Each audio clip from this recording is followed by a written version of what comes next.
Christophe Dubon, merci de nous recevoir ici au siège de la FEBIAC. Concrètement, est-ce que je peux vous demander de vous présenter? Qui êtes-vous et que faites-vous? Je suis Christophe Dubon, porte-parole pour la FEBIAC.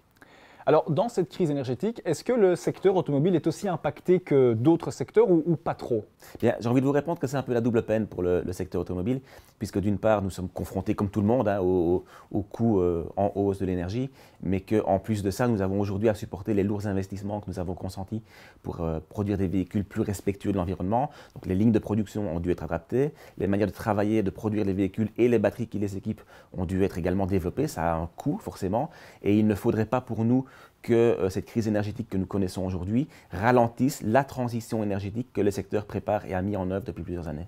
J'ai lu qu'effectivement, le secteur était notamment impacté par l'acier. C'est quoi concrètement le lien qui lie acier et secteur automobile et pourquoi est-ce qu'aujourd'hui, en crise énergétique, l'acier est impacté? Alors, l'acier, forcément, c'est la carrosserie du véhicule, donc ça, je pense que ça va parler à tout le monde, mais il n'y a pas que l'acier, forcément, qui compte dans l'équation automobile, puisque ce sont tous les composants qui aujourd'hui voient leur prix partir à la hausse.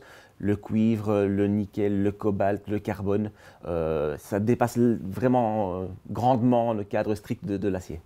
Est-ce qu'avec cette crise énergétique, ces coûts de l'énergie qui vraiment dépassent plein de plafonds, le secteur de l'automobile en Belgique a dû revoir ses prix, notamment ses prix de vente de véhicules, ou est-ce que ça n'impacte pas trop le consommateur de ce point de vue? Alors, le prix de vente des véhicules suit l'indexation, donc là, je dirais que oui, les prix augmentent, mais c'est en ligne avec d'autres types de produits.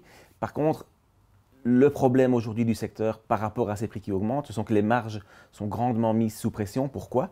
Parce que vous commandez une voiture neuve, vous fixez le prix lors de la signature du bon de commande. Ça veut dire que le secteur doit livrer au plus vite le véhicule après la prise de commande. Et aujourd'hui, le secteur est ralenti par la pénurie mondiale de semi-conducteurs qui a largement étiré les délais de production et de livraison. Et donc forcément, plus le délai va être long, plus le prix des matières premières va être susceptible d'évoluer et donc plus le secteur va être mis sous pression.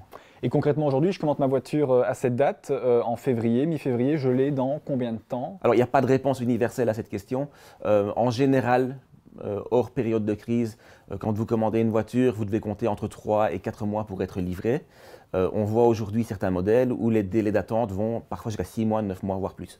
Est-ce que vous avez connaissance aujourd'hui en tant que FEBIAC de constructeurs automobiles qui ont dû revoir leur partenariat, leur contrat avec des fournisseurs d'énergie? Alors, ce n'est pas propre à la crise actuelle. Je dirais que de manière générale et en flux tendu, les différents constructeurs travaillent au jour le jour avec leurs fournisseurs et tentent d'optimiser au mieux le prix des différents matériaux, des composants dont ils ont besoin pour produire les véhicules. Donc, voilà, je n'ai pas connaissance de constructeurs en particulier qui a mis à profit, même si le terme est peut-être mal choisi, cette crise pour revoir ses partenariats, mais c'est un travail qui se fait vraiment au quotidien avec des services dédiés pour chaque constructeur. Ce qui est intéressant dans cette crise aussi, c'est de s'interroger sur le futur de l'automobile. On a les coûts qui augmentent, il y a, vous en parliez tout à l'heure, la transition énergétique, les véhicules électriques. Est-ce qu'aujourd'hui, concrètement, avec cette crise et celle potentiellement à venir, il est plus cher d'utiliser, d'acheter un véhicule électrique qu'un véhicule thermique? Alors ici aussi, il n'y a pas de réponse universelle. Pourquoi? Parce que si vous êtes une entreprise ou un indépendant, vous allez bénéficier d'une déduction fiscale à l'achat du véhicule électrique, ce que n'aura pas le particulier. Donc déjà, le point de départ est un peu faussé pour effectuer cette comparaison. Et le seuil de rentabilité également va être différent du fait, d'une part, du coût d'achat qui n'est pas le même. Et puis, ça va être dépendant de votre activité avec le véhicule. Est-ce que vous roulez beaucoup ou pas? Est-ce que sur votre lieu de travail, vous disposez de bornes de recharge à titre gracieux pour recharger votre véhicule ou pas?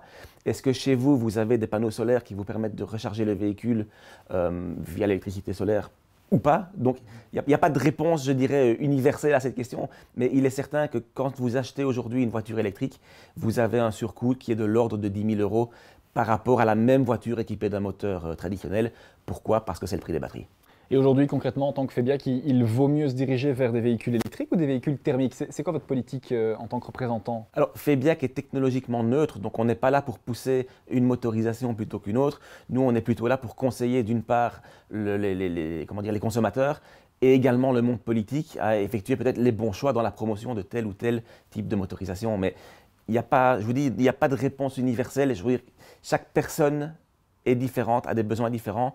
Et on a aujourd'hui un secteur automobile qui propose une gamme de produits qui est plus étendue que jamais, puisqu'on a en plus de l'essence et du diesel, motorisation classique, les motorisations au gaz, LPG, CNG, les motorisations électrifiées avec ou sans prise, full électrique ou pas.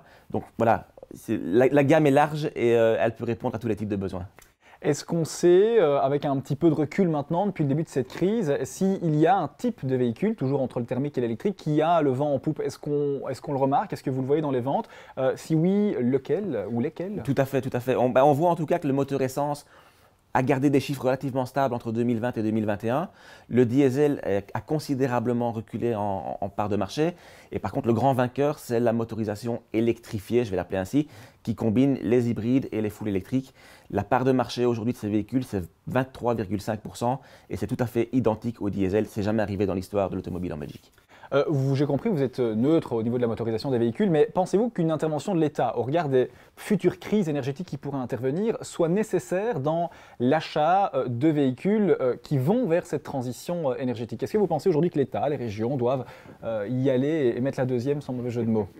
Ce qu'on voit en tout cas, c'est qu'aujourd'hui en Belgique, les indépendants et les entreprises bénéficient d'un abattement fiscal à l'achat d'un véhicule électrique. Et quand on regarde qui achète des véhicules électrifiés aujourd'hui en Belgique, pour 90% des cas, ce sont des entreprises ou des indépendants. Donc on voit que ça marche, simplement. Donc il faut voir maintenant ce que veut le politique.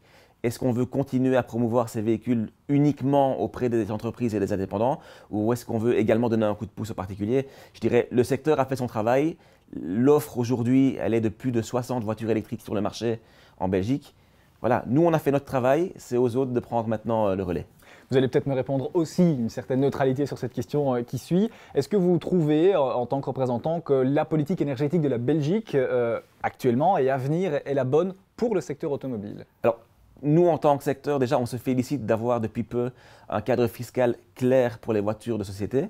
Donc, on a un cadre qui est fixé pour 10 ans, qui est très clair, qui est ambitieux également, puisque à partir de 2026, il n'y a plus que les voitures électriques qui bénéficieront de l'abattage fiscal pour les voitures de société. Par contre, on voit quand même un manque criant d'ambition au niveau de l'infrastructure de rechargement, puisque on a aujourd'hui certains politiques, je ne vais pas les citer, mais vous les comprendrez très vite, qui nous disent on va interdire l'essence et le diesel à tel endroit à 2030-2035, mais dans le même temps, on n'a pas vraiment de plan de borne de recharge ou de modernisation du réseau électrique qui est sur les rails, sans mauvais jeu de mots. Donc oui, ça reste un peu délicat à ce niveau-là, puisque de nouveau, les produits existent, mais si les gens ne savent pas les recharger de manière efficace, rapide, sécuritaire et avec une électricité dont on connaît la provenance, ça ne marchera pas. Bon, ça répond déjà à la question qui suit, c'est peut-être une des craintes pour l'avenir, mais en tant que secteur, quels pourraient être les risques que vous envisagez, que vous craignez, ces risques au pluriel? En tout cas, nous, notre plus grande crainte aujourd'hui ne concerne pas le produit automobile, puisque on l'a vu, hein, les différentes motorisations existent et coexistent, donc l'offre est là. Le problème pourrait plutôt être au niveau de l'infrastructure électrique, puisque les gens vont avoir besoin de plus en plus d'une grosse capacité électrique, de recharger davantage de véhicules. Nous, on a calculé chez Febiac que si demain on passe toutes les voitures, tous les utilitaires légers et utilitaires lourds à l'électrique, ça va nécessiter un supplément de capacité électrique de 37 TWh. Donc c'est 40% de ce qu'on consomme déjà aujourd'hui. Donc quand on voit les débats qui entourent aujourd'hui la provenance de l'électricité en Belgique, est-ce que c'est le nucléaire, est-ce que c'est autre chose? Voilà, ça pose question et il n'y aura pas trop de cohérence à vouloir recharger des voitures électriques avec une électricité qui n'est pas propre. Donc voilà, ça pose question.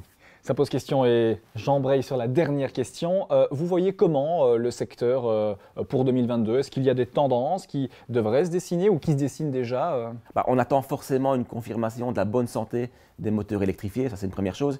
Puis voilà, depuis la crise du Covid, on sort de 2 années très compliquées pour le secteur automobile en Belgique. Donc on espère que 2022 va coïncider avec une relance. Normalement, la crise des semi-conducteurs qui impacte vraiment lourdement aujourd'hui le secteur devrait, on l'espère, prendre fin dans le courant de l'année 2022. Donc on espère que 2022, pour nous, va coïncider avec la relance. Merci beaucoup Christophe. Je vous en prie.